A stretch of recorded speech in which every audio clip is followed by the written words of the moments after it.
平穏な歳月は往々にして歴史の表彰、水面下の暗流こそが真の姿。過去を探ってはいけない。この証人の出自も同じだ。彼は幾度も地獄から舞い戻った男。その冷たい表情の奥に隠された魂は誰にも見抜けない。本日の主役は銀河で悪名高い指名手配犯ジン。それでは性格ハンターの知られざる秘文を探ってみよう。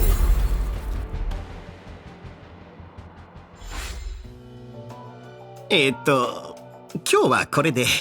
フクロウさん。ああ、別に怒らせようとしたわけじゃありません。どうか見逃してください。聞いて、フクロウさん、番組を始めて。はい、カフカさん。ジンは壊滅の運命を歩む風属性キャラクター。砕けた剣を手にあらゆる邪魔者を切り伏せる。通常攻撃手裏剣は敵単体に風属性ダメージを与える。戦闘スキルを発動するとスキルポイントと一定の HP を消費して地獄編状態に入り、数ターンの間自身の余ダメージがアップする。この戦闘スキルでは EP を回復できず、発動後もターンが終了しない。地獄編状態では通常攻撃が無限剣樹に強化され、一定の HP を消費して敵単体及び隣接する敵に風属性ダメージを与える。地獄編状態では戦闘スキルを発動できない。そして残り HP が足りない時に戦闘スキルや強化通常攻撃を使うと HP が1になるんだ。自分を傷つけてしまう戦闘スタイルだけど、彼の剣術は本当に美しいわね。これは労災になるのか？ええ、でもジンちゃんは医療費を請求する必要はないわ。ジンの HP が下がると数ターン継続するチャージを獲得する。チャージが上限に達した時、ジンは敵全体に自身の攻撃力と最大 HP に応じた追加攻撃を1回発動し、一定量の HP を回復する。追加攻撃後全てのチャージを消費する。力には代価が伴うように、代価も力になるの。探索中、秘技ゴート風を発動するとジンが直ちに敵を攻撃する。そして戦闘に入った後、一定の HP を消費し、敵全体にジンの最大 HP に応じた風属性ダメージを与える。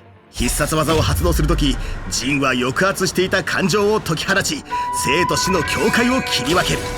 彼の残り HP は最大 HP の 50% になり、敵単体に自身の攻撃力と最大 HP、そして今回の戦闘で失った累計 HP に応じた風属性ダメージを与え、隣接する敵にも一定割合のダメージを与える。ここで注意すべきなのは、今回の戦闘で失った累計 HP には上限があり、必殺技を発動するとリセットされる点だな。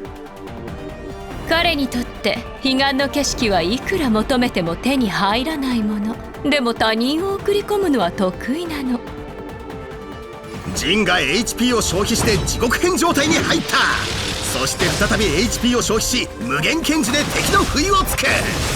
敵の抵抗は無意味。ただジンのチャージを増やすだけだ。ジンちゃんを倒せない攻撃は彼をより強くするだけよ。おっと、チャージが上限に達した。ジンが剣を振るい、全ての敵に追加攻撃を行う。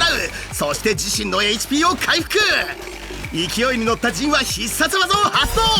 残り HP が 50% になり、全ての敵を彼岸に送った。なんと壮麗な景色。この目で見られないのが残念だ。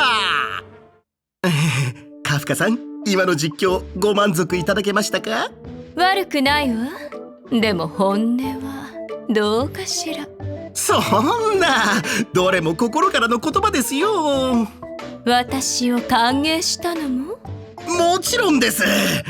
そう。ところで、さっき彼岸の景色を見たいって言ってたわよね。よければ今すぐ。それはその賭け、私には届かなくてもいいかと。